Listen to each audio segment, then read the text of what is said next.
আসসালামু আলাইকুম। কেমন আছেন সবাই? আমরা আলহামদুলিল্লাহ ভালো আছি।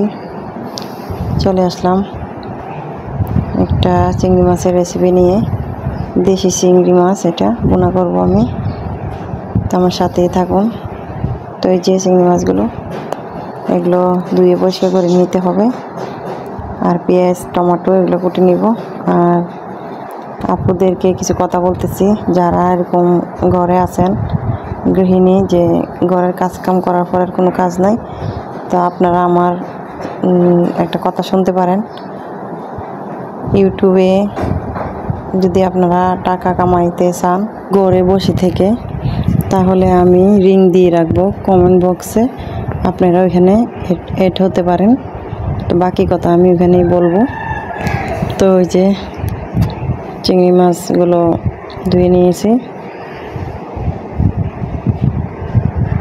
তো আমি এখনও পাই নাই, নতুন জয়েন্ট হয়েছি, তবে আমার ভাই আমাকে জয়েন্ট করে দিছে, তো আমি শুরু করছি। তো এক হিসাবে ভালোই, যখন বেকার থাকবো, বসে বসে কোনো কাজ নাই, মোবাইলে এটাই করব।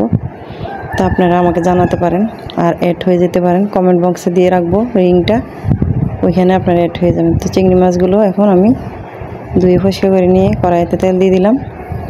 তো এটা হচ্ছে আমাদের কাপ্তারের চিংড়ি মাছ। তো পেঁয়াজ বাটা দিয়ে দিলাম। এই মাছগুলো রান্না করলে কিন্তু একদম লাল হয়ে যায়, দেশি মাছ।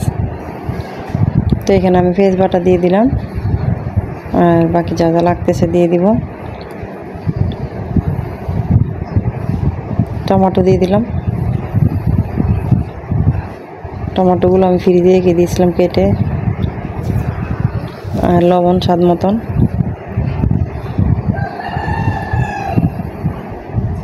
তো ঘরে বসে থাকলে প্রায় সময় আমাদের হয়তো ঘরে কাজ থাকে না, তো আমরা এটা করতে পারি। ঘরে বসেও কিন্তু মানুষ টাকা কামাইতেছে, তো চেষ্টা করলে কিন্তু সব কিছু হয়। বসে থাকার তো ভালো না। তো এখানে কাঁচামরিচ দিয়ে দিলাম ফালি করা। মশলাটা ভালো করে কষায় নিতে হবে। তো কষাইয়া তারপরে আমি চিংড়ি মাছগুলো দিয়ে দিব এখানে।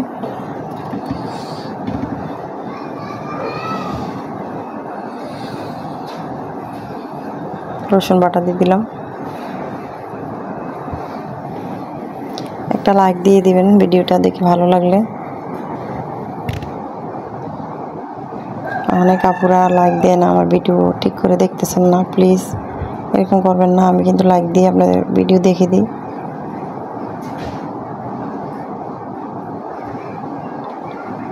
তো কষাই নিতেছি ভালো করে। চিংড়ি মাছগুলো দিয়ে দিব এখন। দিয়ে দিলাম।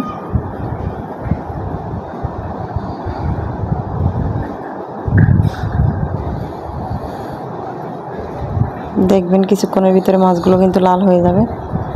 দেশি মাছগুলো কিন্তু এরকমই থাকে। তো আমি কিছুটা মাছ দিয়ে সবজি রান্না করেছিলাম, ওইখানেও লাল হয়ে আছে মাছগুলো, দেখতে ভালো লাগছিল। সবজি আমাদের ঘরে এতটা খাওয়া হয় না, তারপরেও আজকে করেছি। মাঝে মধ্যে করি, সবসময় তো আর মাছ গুছতে ভালো লাগে না, ওই একটু একটু করি আর কি। তো এই যে পেঁয়াজ বাটাটা দিলে কিন্তু অনেকটা ঝোল ঘনত্ব হয়ে যায়, ঘন হইলে ভালোই লাগে খেতে। তো এই যে চুলা অফ করে দিলাম, একদম হয়ে গেছে বোনাটা, চিংড়ি মাছ বোনা। তো এখনও পর্যন্ত যারা আছেন প্লিজ একটা লাইক দিতে ভুলে গেলে লাইকটা দিয়ে দিবেন। তো আমি ধন্যবাদটা দিয়ে দিলাম। তো এখন চুলা অফ করে আপনাদেরকে দেখাবো একটু বেড়ে কতটা যে সুন্দর হয়েছিল। আর গরম ভাতের সাথে খেতে কিন্তু অসাধারণ লাগে। চিংড়ি মাছ বোনা খেতে কিন্তু সবাই পছন্দ করে, কম বেশি আমি জানি, আমাদের ঘরে তো বেশি পছন্দ করে। তো চুলা অফ করে দিলাম। এই যে দেখুন, এখন আমি এটা বাটিতে বেড়ে আপনাদেরকে দেখাচ্ছি কত সুন্দর লোভনীয় হয়েছে। এটা কিন্তু বাস্তবে কালার, মাছগুলোতে এরকম কালার হয়েছে লাল লাল।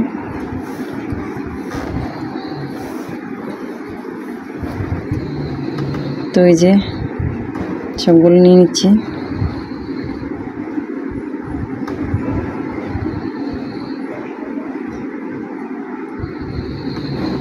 তো আর কি বলবো, সবাই ভালো থাকবেন, সুস্থ থাকবেন। আজকে এই পর্যন্তই।